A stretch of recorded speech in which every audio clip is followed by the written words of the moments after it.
64 minutes, 65 minutes together here during this session. It's good to be with you here this morning. My name is Mike Wassenaar. I'm the president of Alliance for Community Media. Some of the political challenges that we face coming into 2026, but then also some of the opportunities that we need to be taking advantage of, and we need to be thinking about in terms of building power and engagement in our communities to be able to ensure that we're thriving beyond 2026. We've assembled a couple of folks to be talking about sort of what we're seeing across the country in different states, but then also what strategies are to be able, and tactics specifically, we can be doing to be able to be building power and effectiveness at the local level within our state legislature. And I'll kind of get things started off before I hand things over to our colleagues. To my right on stage left is Mike Bradley. If you don't know Mike, you should. He is the principal with Bradley Werner in Minneapolis-St. Paul. He has a long history of advocating for local communities in telecommunications through his practice in Minnesota, and he works with folks all around the United States. I'm proud to say he was my attorney at one point. And I'm saying it as a son of an attorney too, so I know these things. And then to my left on stage right is Lauren Glenn Davitian. If you don't know Lauren Glenn, you should. She is an emerita now. I mean, yeah. Yeah, Lauren Glenn is an emerita. I'm a legend. Yeah. A legend in her own time with the Center for Media and Democracy in Burlington, Vermont. They've assembled two practical pieces of information that we want to have you take with you from today's discussions.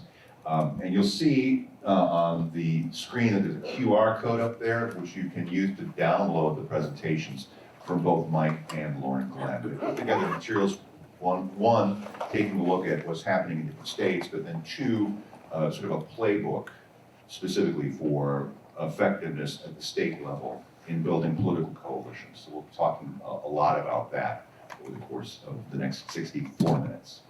All right. So to start off, just to kind of give you a framework for why we're doing this. In today's ACM newsletter, I talk a lot about the specific threat that is posed by the resuscitation and revival of this zombie legislation, HR 2289, which is been put forward by the House Republicans in the House of Representatives, just passed the House Energy and Commerce Committee on a partisan vote. So no Democrats are supporting this legislation. But part of the entire theory of the case of the legislation is that because there is not rural broadband, enough rural broadband or broadband availability for rural America, we need to get rid of the rights for all Americans for local telecommunications sites.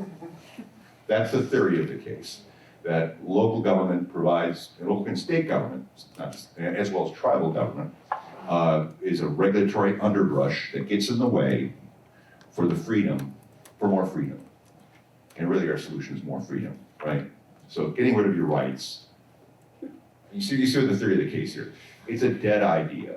It's not proven that getting rid of the rights of local franchises and cable, getting rid of regulatory siding for wireless, getting rid of environmental protections and reviews, getting rid of native heritage protections, actually provides more broadband. There's no correlation at all. It's a dead idea. That's why I talk about sort of reviving the sort of zombie marching that comes forward all the time. I hate zombies. I don't know about you guys. I just hate them. I despise them. I don't seek them out. One of the things that we have to be thinking about is, as we do our advocacy work together across the country, is we need to be stopping bad ideas at the federal level, which squelch good ideas at the state and local level. Right? And this actually kind of works in our wheelhouse because you guys are all working within organizations that are profoundly local. Right? Your networks are local, your connections are local.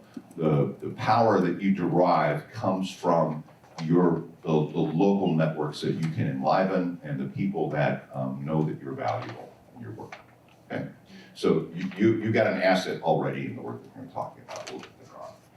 We have to make sure that, through ACM and through our coalition of work with municipalities, with the U.S. Conference of Mayors, National Association of Counties, National League of Cities, and the National Association of Telecommunication Officers and Advisors, that we're beating back this national threat. We're going to be trying to delay passage of this bill over the course of the next 13 months. Until 2027, this is sort of like an ongoing threat we have to be vigilant about to ensure that we can grow things at the local level. So as you're thinking about talking with folks back home about the challenges that we're facing as we're putting things together, it's a twofold challenge, right? We are fighting to preserve local freedom and local rights. We're fighting against federal preemption, and we're fighting for good policy that will be benefiting local communities. Okay? So don't accept the idea that you have to be just in the State House, or you have to be just working against the feds. It's a joint exercise that we have to be doing. And that's got to be our game over the course of at least the next 13 months. I would suggest that, the zombie threat probably won't be, will continue beyond 2026. But it's literally an idea that just simply won't go away. The meme is, well, we need to get rid of things to be able to be more free, right? And it makes literally no sense to eliminate the rights in the Bronx to have more rural broadband in Maine. It makes no sense, right? But that's the logic that we're fighting. And it has more to do with ideological belief and zombie ideas than it actually has to do with evidence. So, with that, I'll be talking more about 2289 through our work at ACM nationally and our national public policy calls. If you aren't a part of those calls, please join us regularly.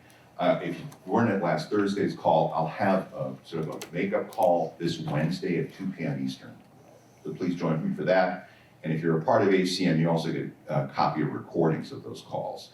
So please let me know if you need any of that information. But if you want to discuss 2289 in some depth, join me Wednesday at 2 p.m. Eastern for our discussion. Right? I'll give you more information about that.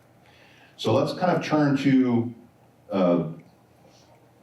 the art of the possible, if we will. And we're going to talk a little bit about some of the focus that's happening in different states. Mike will be talking about that. And then Lauren Glenn has developed a handbook for building an engagement power based upon her experiences and the experiences of the coalition in Vermont that we'd like you to think about and try modeling within your communities. So let me turn things over to Mike real quick. Okay. Well, thank you. Good morning, everybody. It is a real pleasure to be here. Give me a raise of hands. How many of you are here for the first time at ACM Northeast? Okay, I'm joining you. This is my first ACM Northeast conference in person. I was here last year virtually, but really, really pleased to be with you all today.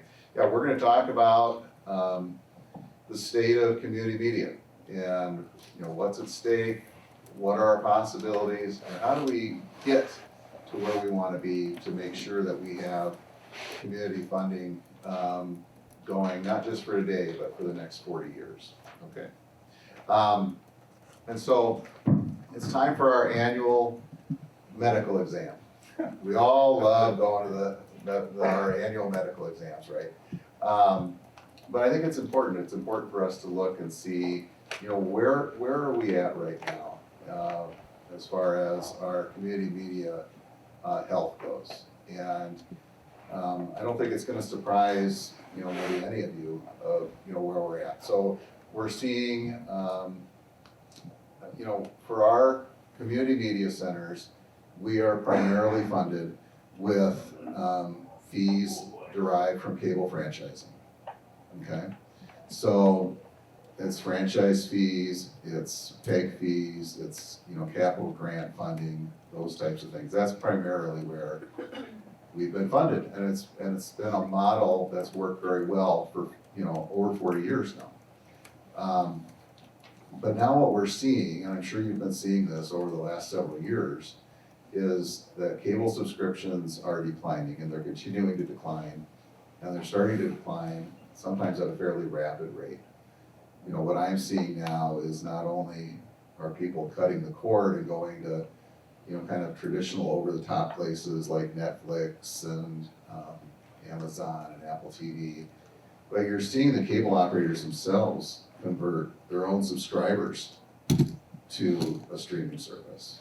So if you call up Charter or Comcast today, for example, and say, I'm upset with how high my cable bill is, they'll tell you they have a solution for you. And the solution is to move you to Xumo. And that is causing an even more rapid decline in cable subscriptions because the cable operators claim that a Xumo service, even though it looks and acts just like cable, is not a cable service. That's a discussion for another day. But just know that cable subscriptions are declining. And because they're declining, cable revenue is declining. Franchise fees are based on cable revenue. Pay fees are often based on cable revenue. All of those things are declining. So when we're going to the doctor with our checkup, we have a funding crisis.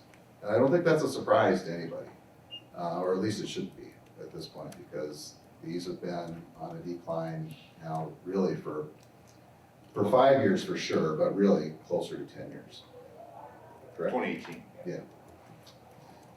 For those of you who like pictures rather than words, these are kind of the pictures for you. So the chart on your left shows the number of pay TV households, and it's going down under 50 million. I can tell you back in 2018 or so, 2017, it was closer to 100 million. So that's the drop that we're seeing. It's real. The chart on your right is showing cable revenue. And so that was cable revenue in 2023. I can tell you it's down from that. Okay? And then how does that impact franchise fees? You know, not great, right? Not great. So, so we have, you know, a crisis on our hands, a health crisis for community media. But it's, you know, to me, it's not a terminal sentence. There's things that we can do. And I had to come to the Northeast because you all have been doing unbelievable work and leading the nation in getting out to support community media funding. We'll be talking about some of those things. But what are our options? You know, we could do the old wait and see, you know, hope that it gets better. I don't really recommend that one. We can look for, you know, additional funding from our local governments, because typically we're partnering with local governments on funding. You know, local governments have their own funding issues, so again, that's going to be a tough one. Seeking external funding, and you know, we'll go to conferences and we'll see a lot of different ideas on external funding. I think those are all really worthwhile doing. But I would just suggest to you that while it's important, for most community media organizations, we need a more permanent public funding source, like we've been having with cable fees in the past. So I'm really going to focus on the last two solutions, and that's the legal solutions. There's some legal solutions out there I'll visit with you just briefly about, and then legislative solutions on what we've been doing as a group. Okay. So first, the legal cures, and earlier this year, I won't go over this too much in depth, but earlier this year there was a case called Ohio Telecom versus the FCC that came out, and the reason why this case is important is this case really for the first time classified what broadband is in the country right now. And under that case held that broadband is not a telecommunications service. It is an information service. They fall under different titles of the Communications Act. But the important thing is they classified it as not telecommunications. Why that is important is many states regulate telecommunications, and they'll have different regulations for cable television. A lot of times, local governments are preempted from franchising telecommunications companies. Of course, we're allowed to franchise cable operators. But when that case came out, it's caused, city attorneys like me, to look at, to look at broadband and say, okay, well, if it's not telecommunications, and we know it's not cable television, well, what is it? What is it, and what is it under state law? And so, as you're exploring different opportunities when it comes to community media funding, I think broadband franchising is one of those things, but you need to go back and work with your municipal attorneys or community media attorneys, and for your state, determine where does broadband fall, and is there an opportunity to franchise broadband? It takes, a lot of times these, the answers to these questions are in the gray area. And I can tell you in Minnesota, we reviewed that. We determined that broadband could be franchised under state law. And we had a municipality willing to take the lead, and a community media commission lead the effort in making the first broadband franchise in the state of Minnesota just a couple months ago. This will be a big development. This is a big development for community media in Minnesota, and I hope in other places, because that's going to bring in new revenue that wasn't there to support community media. Okay, so that's why I say, relook at how broadband is determined. I think the future of franchising is in broadband, and there's a lot of benefits to franchising broadband. I put, when you look at the slides, you'll be able to link to this article that I put out in Municipal Lawyer earlier this year. But it goes over a lot of the benefits of franchising. It also goes over, our battles at the legislature on broadband franchising, what some of the arguments against broadband franchising were at the state level. But you can just see on the slide what some of the benefits are. Making sure all of your residents are served, making sure that they're all served with equal quality of service, so you have equal access to broadband. Strong consumer protections. A lot of these things you'll see in cable television franchises, but now, if you have a problem with broadband, where do you go? Where do you go? And the answer is, for most, we don't know where to send you, or we try to take care of it ourselves through, our relationships. But consumer protections, we got discounts for seniors and disabled persons. And then franchise fees, there's a 5% franchise fee, which is significant. We matched it with cable television. And then it supports community media. And all of these things are very beneficial to all of you, because as you know, we as community media really are an offshoot of the public benefits of cable television franchising. Okay. An apple a day keeps the doctor away. So this is a little bit towards Mike Wassenaar's comments on how we have to stay vigilant, not just at the state legislature, but we have to know what's going on at Congress. And by the way, with Mike Wassenaar here, you don't have anybody better. He is the advocate for community media when it comes to federal action. But you need to also pay attention to what's going on at the FCC. And there's a lot of things going on at the FCC right now that you need to be able to find ways of participating in. I give an example of the 621 order. People remember the 621 order? That's when the FCC was trying to take non-cash considerations from franchises and make them franchise fees, and using the fair market value of those non-cash contributions. There's a lot of PEG or community media non-cash contributions in franchises. If we were taking the fair market value of that, that would have really impacted franchise fees. It would have really impacted community media. Community media organizations and local governments fought that proceeding all the way, it actually went all the way to the Supreme Court. It was my first time I got to file at the Supreme Court, which I was pretty happy about.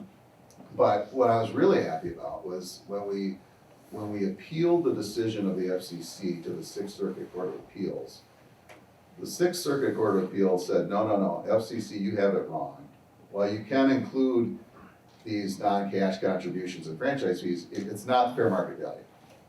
It's marginal cost. Well, that made it almost zero. So it kind of wiped out that part of the order almost completely. So it's just one example of how participating at the FCC can make a real difference to community media. That one made a huge difference.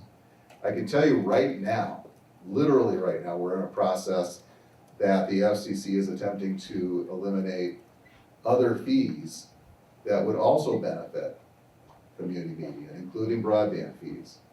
FCC has no business touching broadband, no business. But here they are. A number of local governments submitted comments that were due November 18th.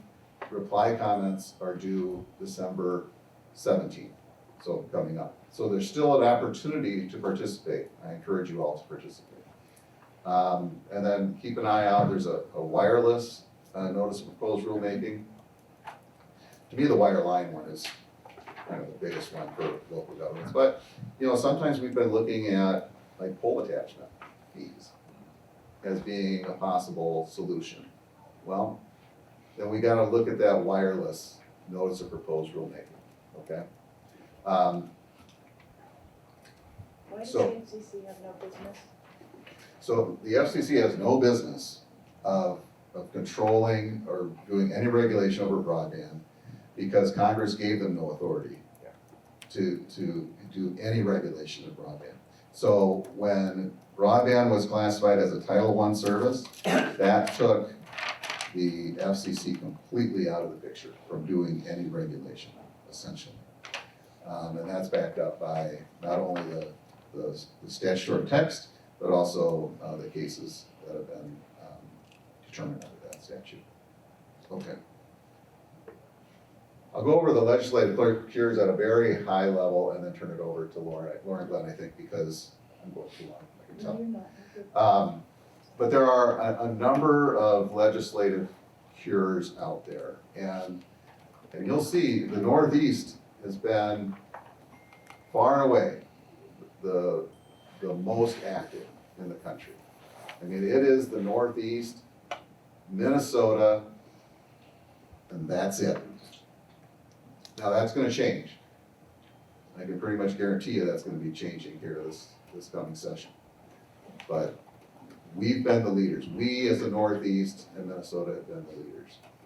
And there's a bunch of different ways that we've been looking at. Not all of them have been successful, but there's some that are getting super, super close, okay? So we have appropriations, so a straight government appropriation to fund access television. Lauren Glenn and her team at VAN were successful. They got over $1 million just in May to help fund access television. That's a huge development. I believe Connecticut also has looked at that, but we haven't been successful in Connecticut yet. Gross earnings taxes and fees. We've looked at that in Connecticut and New York. Connecticut 2 years ago was right on the doorstep of success. Last year was a little slower, but as Lauren Glenn will go over it, this is a process, and it's a multi-year process, and it's about developing relationships, etc. Streaming video taxes. is another, very popular one. New York, Massachusetts, Minnesota, Vermont have all looked at those. And I think all of them have had hearings on this. Yeah, and one kind of quick note on this, if you're a Massachusetts organization, there's a legislative alert going on right now this week to be able to push for the legislation. You've probably gotten something from Dave Gauthier, but if you don't have that, let me know so that you can be doing action this week. Specifically on pushing forward the streaming bill in Massachusetts. Just kind of a highlight that. Yeah, and that bill right now in Massachusetts is right on the doorstep. So it's in Ways and Means in both the House and Senate, from what I understand. And it's gonna be critical for folks in Massachusetts to be at the right time connecting with legislators. Okay, broadband franchising is another one. I've been kind of the center of that in Minnesota. We've had the Equal Access to Broadband Act. That is an act that gives specific authority to local governments to franchise broadband in the state with specific requirements to fund community media. And then lastly, there's some model legislation that's in the works. And just be on the lookout for that. Lauren Glenn may talk about that, Mike Wassenaar may talk about that as well. If I have a couple more minutes, do I have a couple more minutes? I'll just try to go very quickly. Here's the links to Vermont. Vermont's had great success in getting the appropriation. But you can see it started at a different level. They started talking about pole attachment fees as a possible way of funding access television or community media. And then that changed to the tax on streaming services, then ultimately came to this appropriation. I don't think Vermont's done, right? I think Vermont is gonna continue to move forward, maybe with some different ideas. But that's just a nice example, I think, of the multi-year process. We're rolling with the punches a little bit, we're listening to what legislators are telling us, and then ultimately having success. Massachusetts, we just talked about, they have this Act to Modernize Funding for Community Media. The state representative from Massachusetts was at the ACM National Conference in Boston this year. She was fantastic. And I just love to see the enthusiasm by a state representative. And she told us at the conference, this is gonna pass. It is going to pass. And when you look at the list of co-sponsors, it is impressive how many co-sponsors are on that bill. But it's taken a while, it's not just this year. They've started a couple of years ago, and it's been building ever since. And that'll be kind of a theme, I think, that you'll see as we talk about these things. But a really unique way of determining funding levels and then assessing those funding levels for the support of community media. It's a great bill. New York has been very active with state legislation as well. Last year they were included in a Telecommunications Reform Act. That didn't really move anywhere. There was a Community Media Reinvestment Act 2 years ago.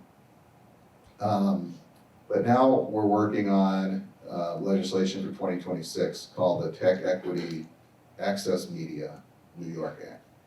So the Team New York Act, and I just encourage you to talk to Erica Bradley, my cousin.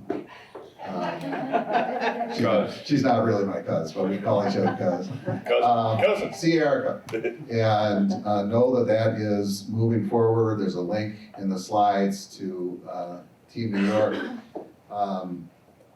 But the important thing is make that connection. If you're from New York, you need to see Erica, and you need to talk about what you can do to be in the group, to be participating. Connecticut, I won't go over Connecticut too much, but they did have a lot of movement in 2024 on this community access bill. Last year, not so much. But again, you'll see this is a multi-year effort. It started really in 2022. They had a report that was prepared on community access television that was released and used as a basis for the 2024 legislation. I think there was some change in legislators between the 24 and 25 session maybe. But I haven't been able to talk to anybody from Connecticut super recently, but I think it's Pua Ford, right? Pua Ford. If you're from Connecticut, you need to contact Pua Ford, and you need to be on that list of supporters. Minnesota, we used a lot of different approaches. So like I said, we used the Equal Access to Broadband Act. That was probably the biggest effort for us on getting clarity on franchising broadband and then also having specific community media funding obligations in that. But we also looked at some streaming and digital media taxes. And then this last one, this legacy funding, was really kind of, I don't know, I just thought it was a really good, unique idea. I was disappointed I didn't think of it myself. But in Minnesota, they have a constitutionally required sales tax that goes to fund the arts. And duck hunting. Well, yes, the arts. So we would be, we'll make shows about hunting. It's an arts, culture, and historical. Yeah, and it's constitutionally mandated. Right. So there was no new tax involved. It's already been decided. And so the only thing that has to be done is the legislature has to look at the funding and then decide who gets the money. And community media organizations in Minnesota did a fantastic job, in my opinion, of making the case that they should be included. And this will, I don't know if it will surprise you or not, but the supporters came back and said, well, we decided not to include you at all because you need more than what we can give you. And I'm like, you've got to be kidding me. You've got to be kidding me. Just get us in. Then we can talk about more later. But anyway, that was the result at the end of last session. 2026 might be a little bit different for us. So in the past, we've been really looking at that legacy funding, looking at the Equal Access to Broadband Act. We're probably going to be looking more at a maintain our authority that we found when I talked to you about those legal cures. We're going to really focus in on just making sure that we maintain that legal argument that we have to franchise broadband. Okay. And I think this is my last slide, but this is not incurable. We can beat this, and there are cures, and there's cures that have been successful. So we absolutely should be taking some joy, really, in what the state of Maine has done. If there's anybody from the state of Maine, Maine has been unbelievable as far as getting community media legislation through. Vermont's success, outstanding. Massachusetts is right there. I expect Massachusetts law to go through. That act to go through. And that is going to be a super exciting, and it's going to generate a lot of interest from your colleagues across the country. I think it's going to be a catalyst for legislation to come. Minnesota's had some success through legal means, but also they've gotten, they got the Equal Access to Broadband Act all the way to the House floor 2 years ago. So we can beat this. We can beat it together. We have work to do. But now the question is, what should you be doing now? And Dr. Lauren Glenn is here to tell us. Thank you, Ed. It sounds like a TV talk show from the 1980s, Dr. Lauren Glenn. Yeah. Well, I'm a naturopath, so. Okay. Why don't we put that slide, your first slide, with the QR code so folks can get the presentation? Because what I passed out is a QR code for the handbook that we wrote. So I want Michael's presentation to be, it's in this corner, but also the very first slide. pass it up in the, yeah. Great. Yeah, that up there, folks want to. We can also make it available, but just, yeah, take a picture of that. Yeah, and then if We'll you, send it out. if you lose your phone after today's presentation, it is available on the ACM website under the member section, so. Tree pose first, yeah, we could do a little breathing exercise as well. All right, so good afternoon, good morning, everyone. Lauren Davitian. I work at CCTV Center for Media and Democracy, and I work as the public policy person, and I work in conjunction with our colleagues across the state, Vermont Access Network. We have 24 community media centers, and we work very closely together on many things, including CPG renewals, franchise renewals, and legislation. And we started working probably in 2018 to build a case for support in the legislature. And the short story on that was COVID was probably the best thing that happened to us, in that we were recognized as a really important partner in keeping the wheels of democracy turning by the very quick innovation that we did, just like you all did, to bring people in their homes into public meetings as quickly as possible so they could participate remotely. And the legislature recognized that. And so we were able to receive some ARPA funding for that. And we also, like Connecticut, passed a piece of legislation to set up a study committee. Because the very first thing to underscore is that any legislative success is a really long game. This is not something that happens overnight. You know, think of your, just even from a development perspective, grants that you get. You're not going to necessarily get a grant the very first time you meet with a grant officer. You have to develop relationships. And fortunately, relationship building is something we are really good at. Relationship building is what we do. Community media is really not first about technology, it's first about building community. So we have a head start over a lot of entities that try to get something passed in the legislature. Not only because of our ability to organize, all the people that we work with and represent, but we have legislators and people who wield political power coming into our studios. And if they're not coming in on a regular basis, which I'm sure they are, actually raise a hand raising. How many people have people with power, elected officials, coming into their studios on a regular basis? So, great. It's almost everyone in the room. So that's local officials, state officials, federal officials, just keep getting them in there. Because every time they walk in the door, they understand that they are contributing to something vitally important. So, the number one piece about organizing is this is a relationship game. The number two piece is that this is a long, long game. It requires patience, and it requires a group of people that are willing to, in addition to all the other things they have to do in a given day, put their shoulder to the wheel of advocacy. And I cannot stress enough, I would just say from my point of view, and that's just my point of view, that the single most important thing that we have to do as leaders in the community media movement is put our effort behind advocacy. Because without this advocacy work, we will not have a structural foundation for the work that we do. So I will say no more about that because that's essentially what this workshop is about.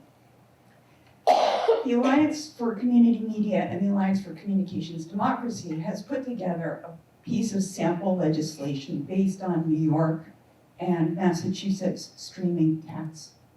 And the streaming tax idea is essentially an excise tax. So it's a tax on the companies, if I'm correct, and it would be distributed between local access operations, the state, and the local franchising authorities. Because local franchising authorities in the states where franchising is done locally, like in Massachusetts, for example, unlike Vermont, these communities are losing revenue too. So they have a vested interest in joining in this streaming tax proposition. So this sample legislation that the Alliance for Communications Democracy has put together with their legal brain trust with the support of the ACM is a piece of legislation that is available to people all across the country. And it occurred to us that it's one thing to have a piece of legislation, it's an entirely other thing to get it passed. And so we put together this handbook on how to get a piece of legislation passed.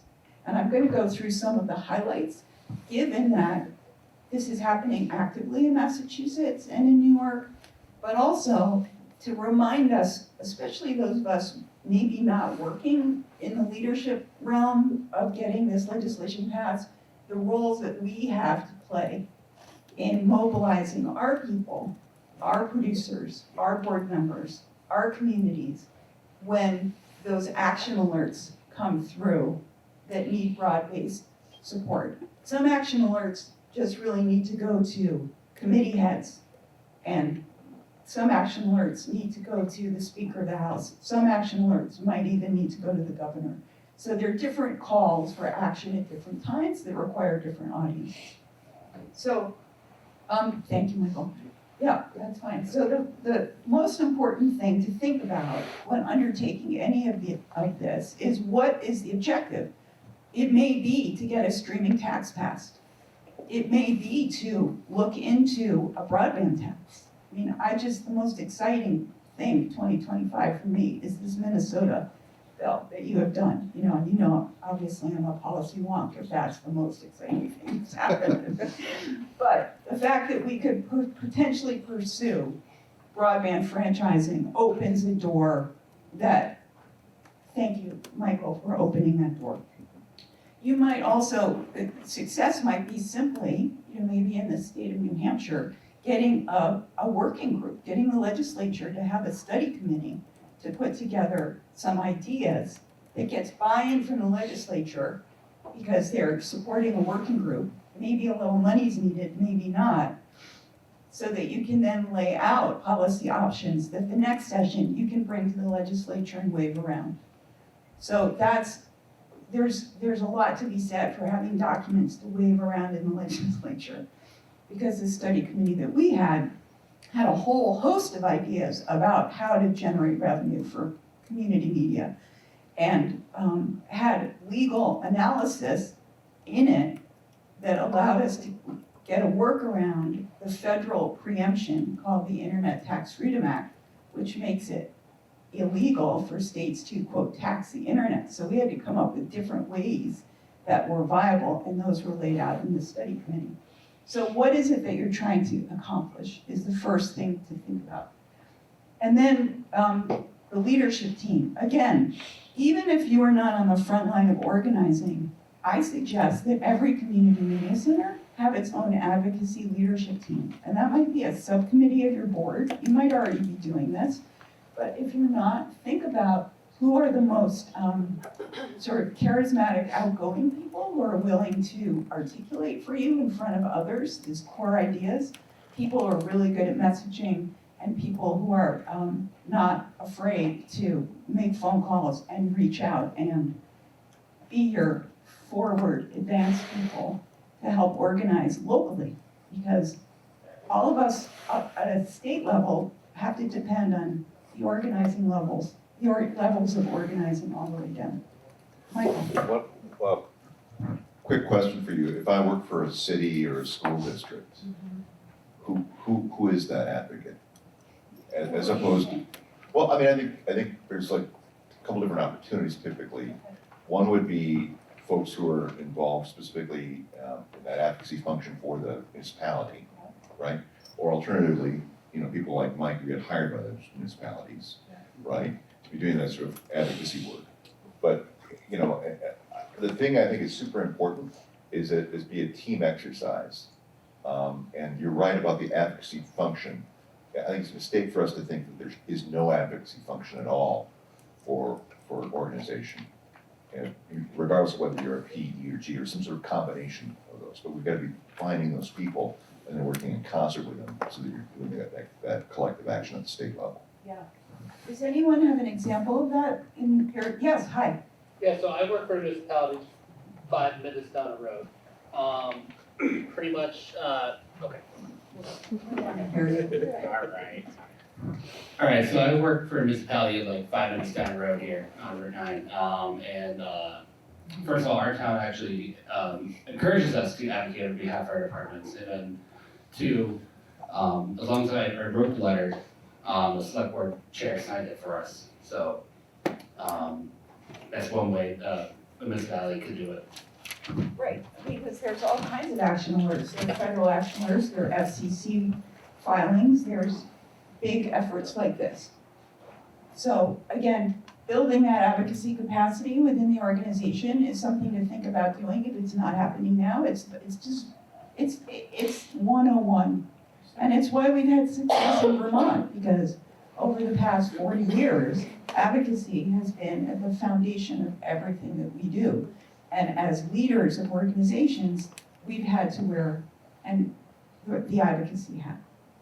And then your partnerships, there are all kinds of potential partnerships. So this year, we're going for a $1.89 million request to the legislature as part of the Secretary of State's budget. And this year, we're doing this with the community radio folks. There are 10 community radio stations. Some of them are low power, 4 of them are affiliated with community media centers.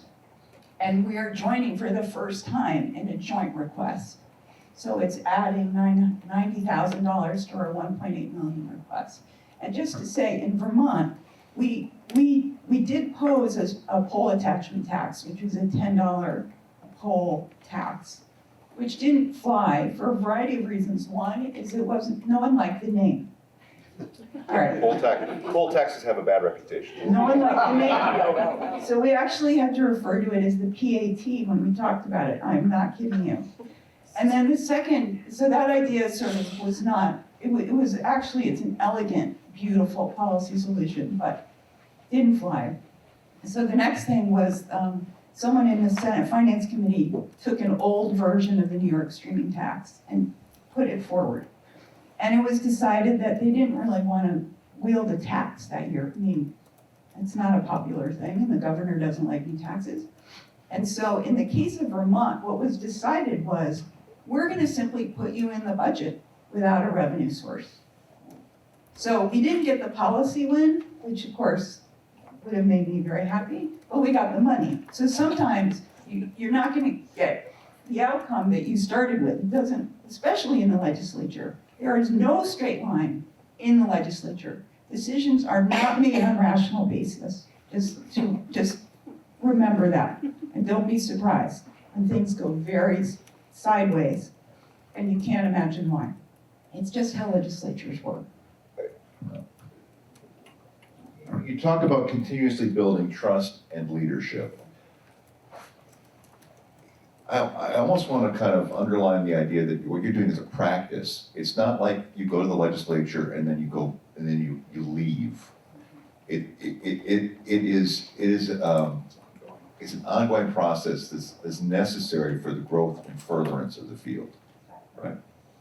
And really, if we don't go any further in this presentation, because there's more to it, we're not going to get to everything, these are the fundamental concepts for you. And I just like to underscore, we work with a lobbying firm called Action Circles.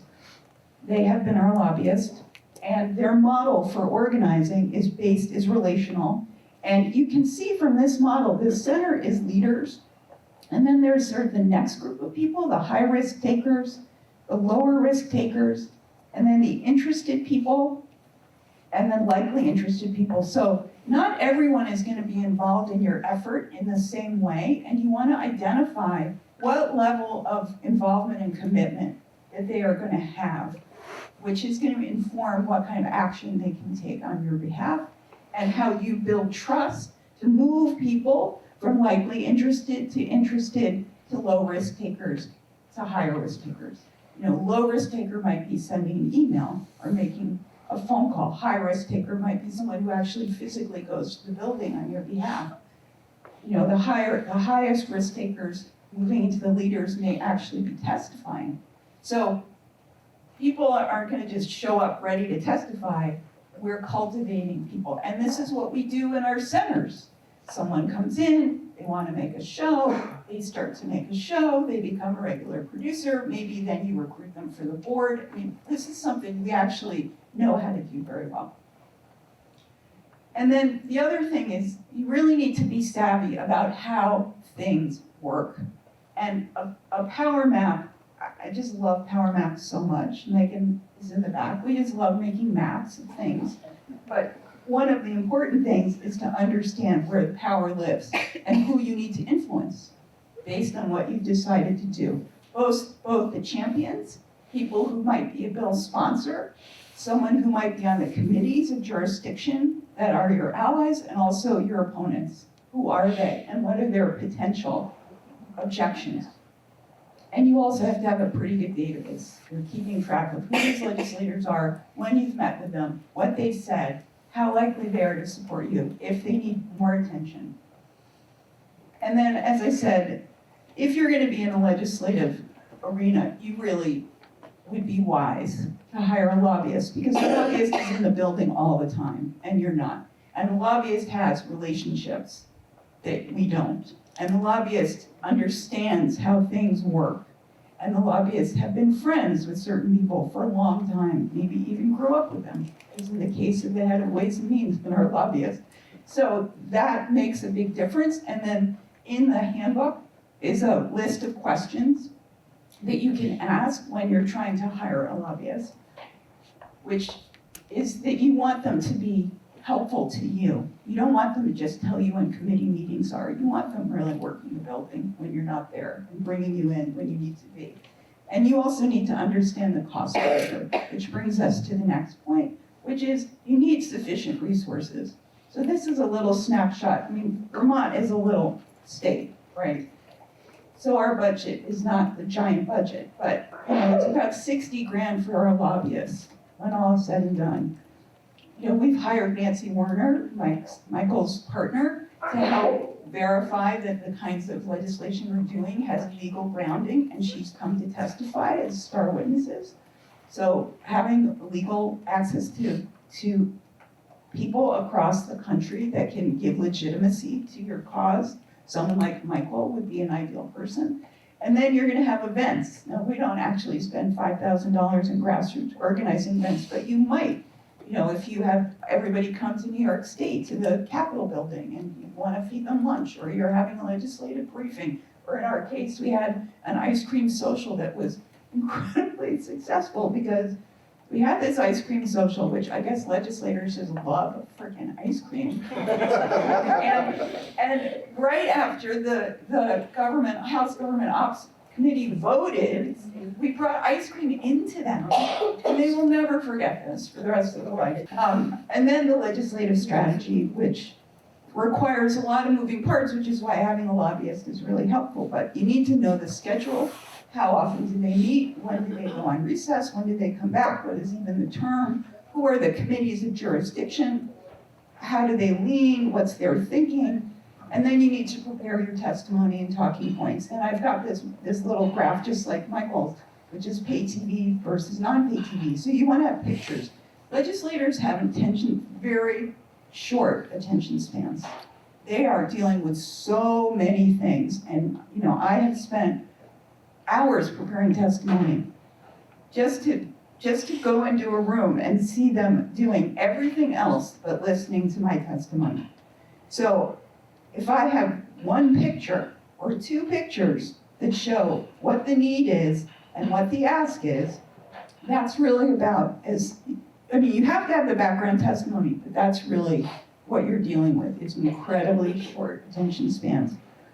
And a short period of time to testify as well. So, you might think you can go up there and speak for a while. That's But you probably may have 2 minutes. 2 minutes, yeah. Yeah, if that. And in Vermont, we get a little more time, but we don't get any more attention.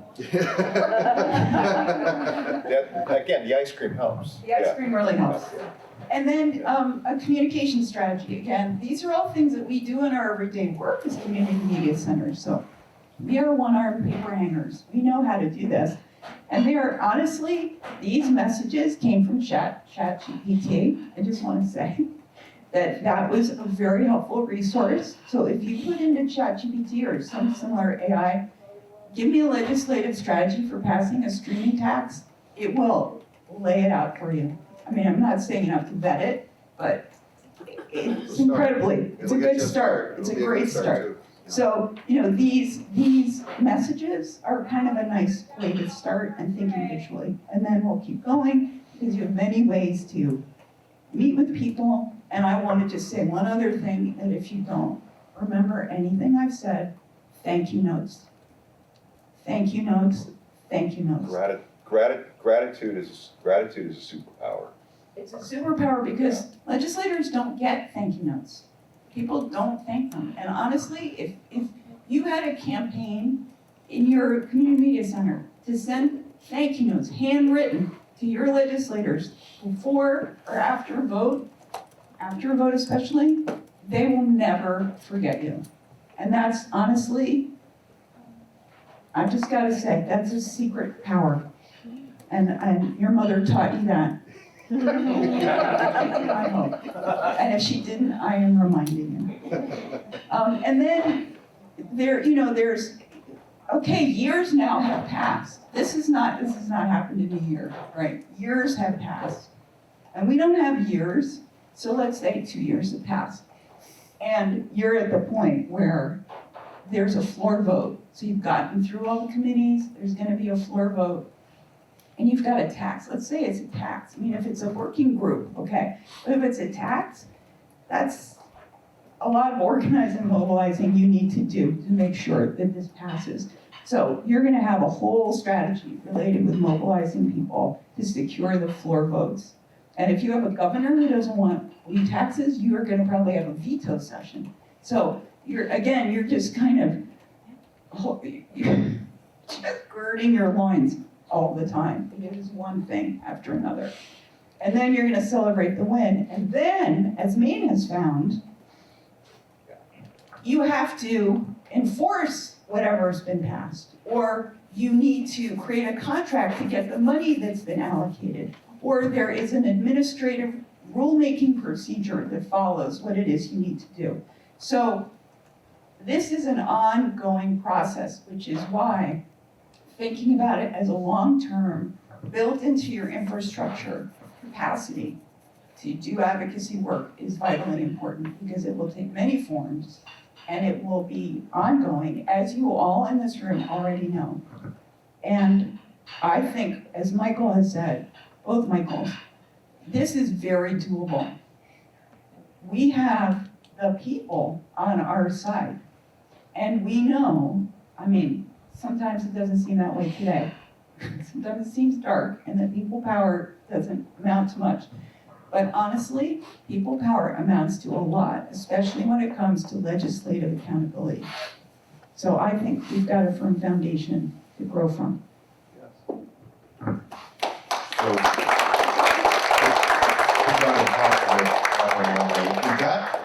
We've got a couple minutes if you've got questions or reflections or anything you want to have, you want to pose to me, Mike, or Lauren Glenn here before we're done at 12:05.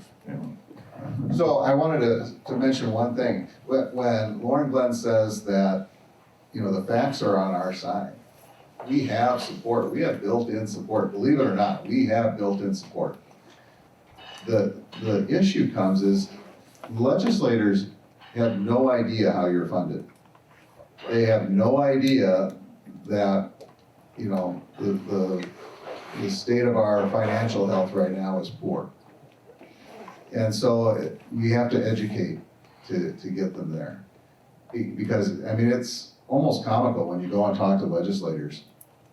I had one legislator tell me that, I thought you were funded just like PBS. Right? I mean, that's a sitting legislator. That's what they think. And it goes beyond that, if I could just for one more second. But you may also find that city councils have no idea. You may find that your board has no idea. Even if they've been on your board for 20 years, they have no idea. How that happens, I have no idea. Okay, but that happens. I mean, and it shows the importance of educating along the way to your board, to your councils, and then to the legislature. Brian, you've got your hand up there, go ahead. And I'm not sure if you can speak. Yeah, so I can hear you. it's fine. So my main note out of this whole discussion was exactly this point. I'm gonna do a walking tour. I'm gonna go to, we have all these committee meetings. I have a routine that I do with the PTO president's meeting with the superintendent. Principals meet with the superintendent. Sometimes I get 15 minutes in there. So I'm gonna start a walking tour and just start this rhetoric and say, hey, just catching everybody up. This is how we're funded. This is how we, this is the danger, all that stuff. But it also made me think, at every meeting we cover, there's a public comment, and I'm gonna hit every public comment and do the same thing moving forward. Such a good idea. Love that. Without burdening the meeting too much. With the concise, short, and concise. Yeah. It's very smart, sorry. I have a really stupid question. No stupid question. No such thing. What if you invite our legislators, like our local legislators, to be on our crew for a night? To really see what we do and appreciate it a little more. Yeah. It's just like a drive by with the cops. Yeah. For the skill contract. Oh, yeah. Sure, right.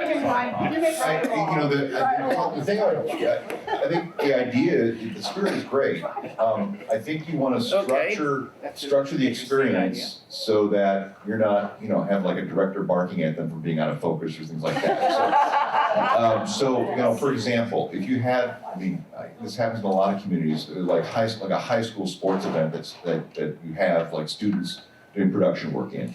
If you wanted to have like a couple of local legislators be just, in the wings observing, and you're talking about it as a special opportunity to see things behind the scenes, and then they talk with the volunteers about why it's meaningful, right? So you probably want to structure the experience, because I don't think that they will want to work the gear or schlep XLR cords or things like that.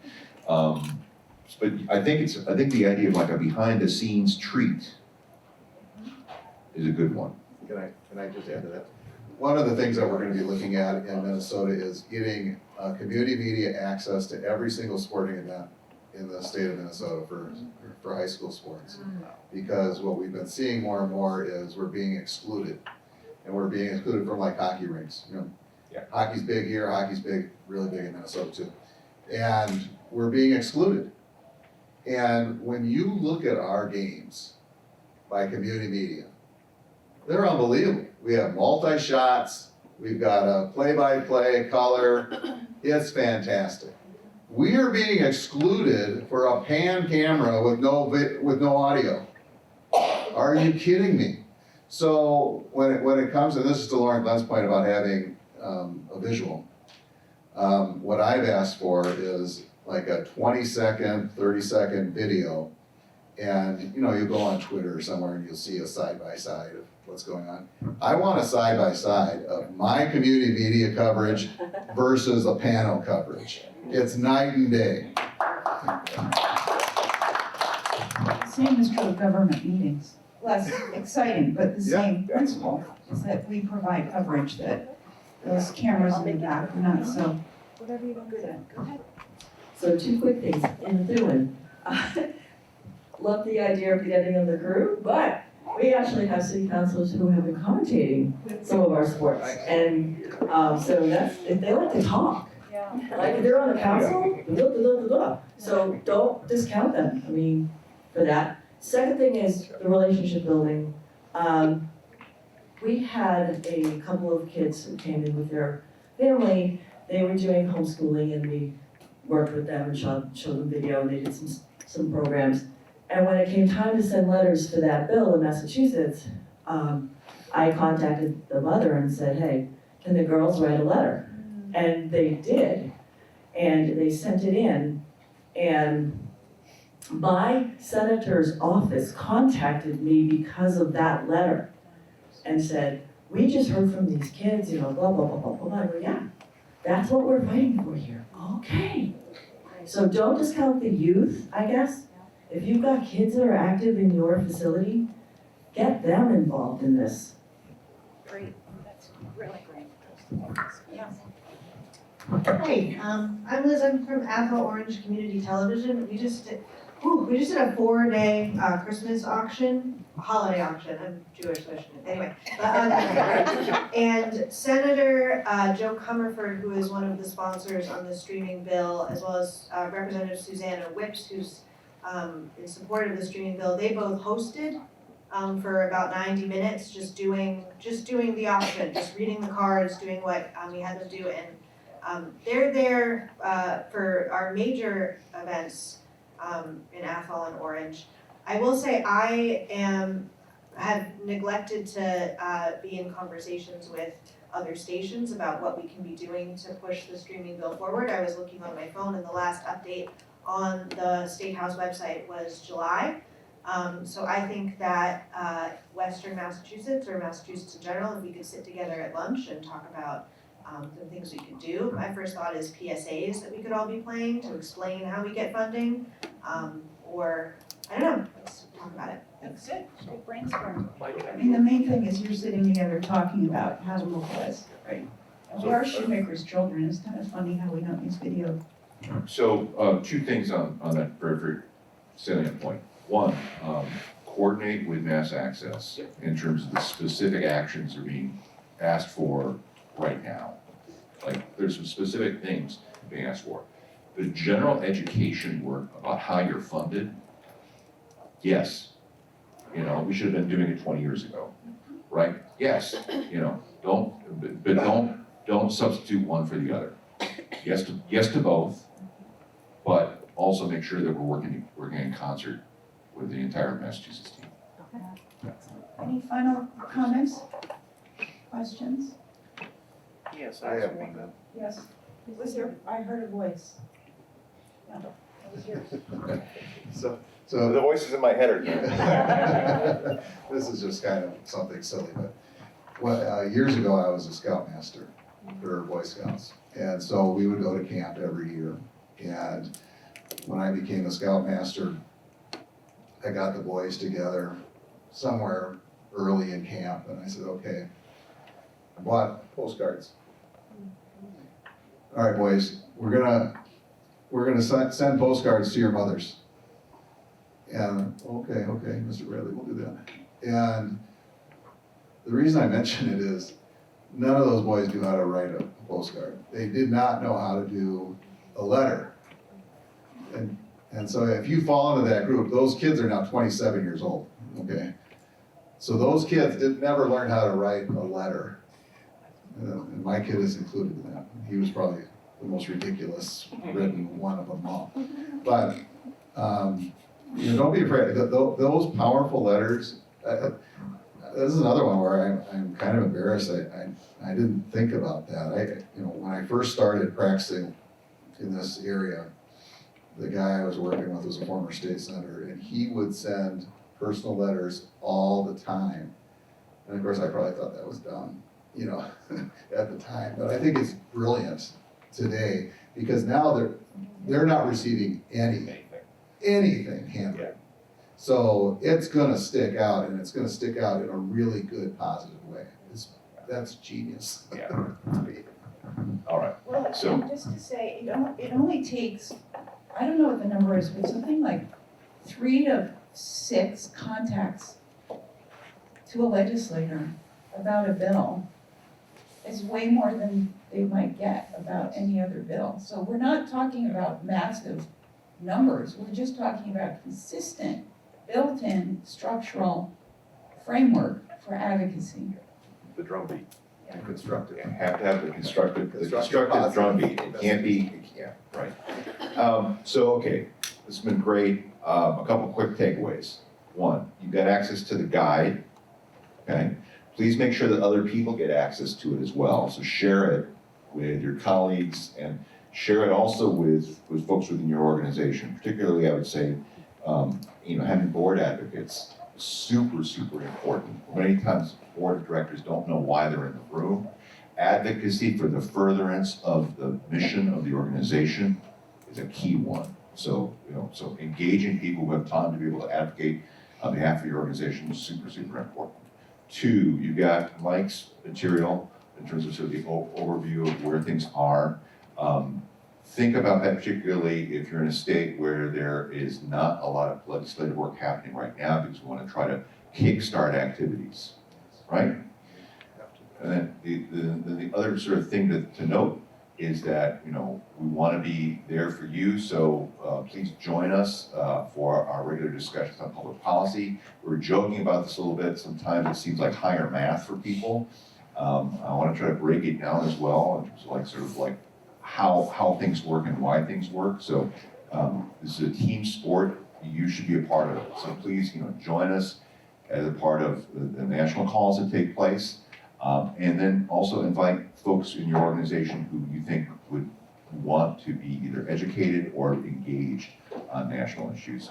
We're going to be doing more advocacy work to fight the sort of national legislation as well, to make sure that we can actually create these positive models within states. So be prepared to be a part of that for the course of the next And year. don't forget to ask questions. There are no dumb questions, really. I mean, this is arcane. Title I, Title II, what is that even, right? So you just need to be asking and asking over and over. Please, please. And with that, I want to thank you all for being here. And we'll be around for questions. Thank you so much. I think lunch starts in a few minutes upstairs. So thank you so much.